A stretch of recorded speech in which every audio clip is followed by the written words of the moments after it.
Assalamualaikum warahmatullahi wabarakatuh. Pada kali ini saya akan menjelaskan tentang konsep dasar testing dalam mata kuliah testing dan implementation. Anggotanya di sini ada saya sendiri, Rozin Rafandi, dan Muhammad Alif Ashari.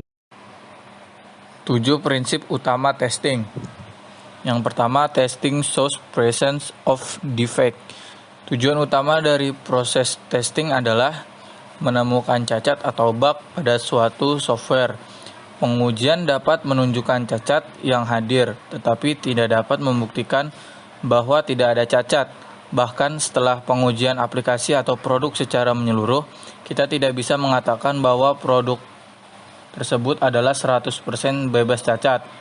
Pengujian selalu mengurangi jumlah cacat yang belum ditemukan yang tersisa dalam perangkat lunak. Tetapi bahkan jika tidak ada cacat yang ditemukan, itu bukan bukti kebenaran. Yang kedua, exhausting testing is impossible. Menguji segala sesuatu termasuk semua kombinasi input dan prasyarat tidak mungkin.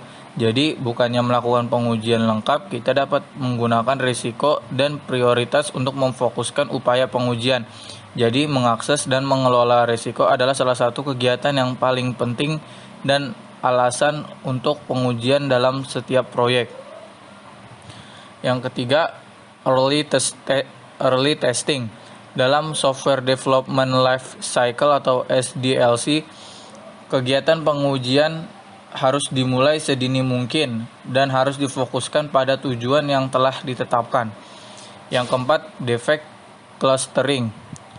Sejumlah kecil modul berisi sebagian besar cacat ditemukan selama pengujian pra-rilis atau menunjukkan kegagalan yang paling operasional. Hal ini dapat memudahkan tester dalam mengidentifikasi. 5. Pesticide paradox. Jika jenis yang sama dari tes diulang lagi dan lagi, akhirnya set yang sama dari kasus uji tidak akan lagi dapat menemukan bug baru. Untuk mengatasi hal ini, pestiside paradox itu benar-benar sangat penting untuk meninjau kasus uji secara teratur dan tes baru dan berbeda harus ditulis untuk latihan bagian yang berbeda dari perangkat lunak atau sistem untuk berpotensi menentukan lebih banyak cacat. Yang keenam, testing is context different. Pengujian pada dasarnya tergantung konteks. Berbagai jenis situs yang diuji berbeda. Misalnya, testing software yang berkaitan dengan erat dengan keamanan tentu berbeda dari sebuah situs e-commerce. Yang tujuh, absence of errors fallacy. Jika sistem yang dibangun tidak dapat digunakan dan tidak memenuhi kebutuhan dan harapan pengguna, kemudian ditemukan dan memperbaiki cacat atau bug, hal ini tidak akan berguna sama sekali. Akibat jika proses pengujian tidak mengikuti kaidah 7 prinsip utama testing. Menurut saya, jika dalam pengujian tidak mengikuti kaidah dari 7 prinsip utama testing, yang pertama, software tersebut akan mengalami banyak bug. Lalu proses pengujian akan menjadi lebih lama karena jika kita tidak menggunakan risiko dan prioritas sebagai fokus tujuan dalam pengujian,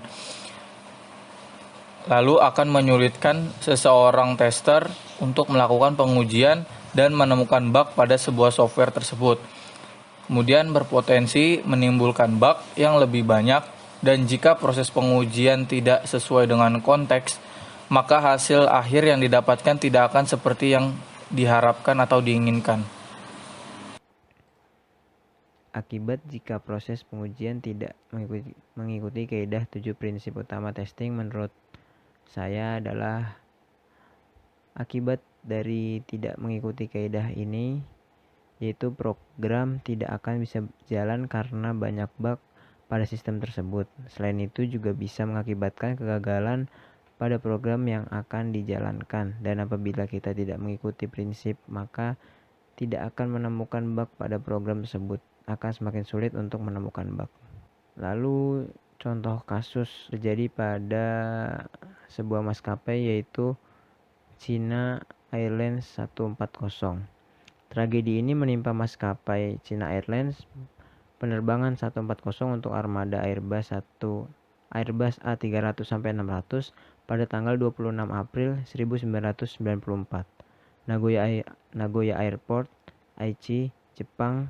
Airbus Industri telah memberikan peringatan untuk China Airlines jika software autopilot untuk pesawat tersebut masih perlu diperbaiki. Akan tetapi, China Airlines melihat bahwa hal tersebut bukanlah sesuatu yang terlalu mendesak untuk diselesaikan. Inilah salah satu aspek pentingnya software testing.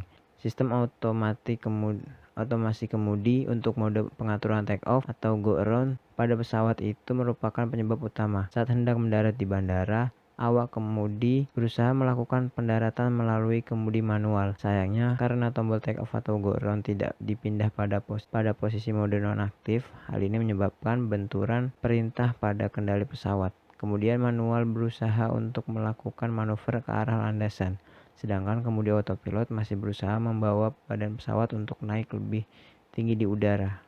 Itulah salah satu contoh kasus apabila tidak mengikuti kaidah 7 prinsip utama testing. Demikian yang bisa kami sampaikan, kurang lebihnya mohon maaf. Wassalamualaikum warahmatullahi wabarakatuh.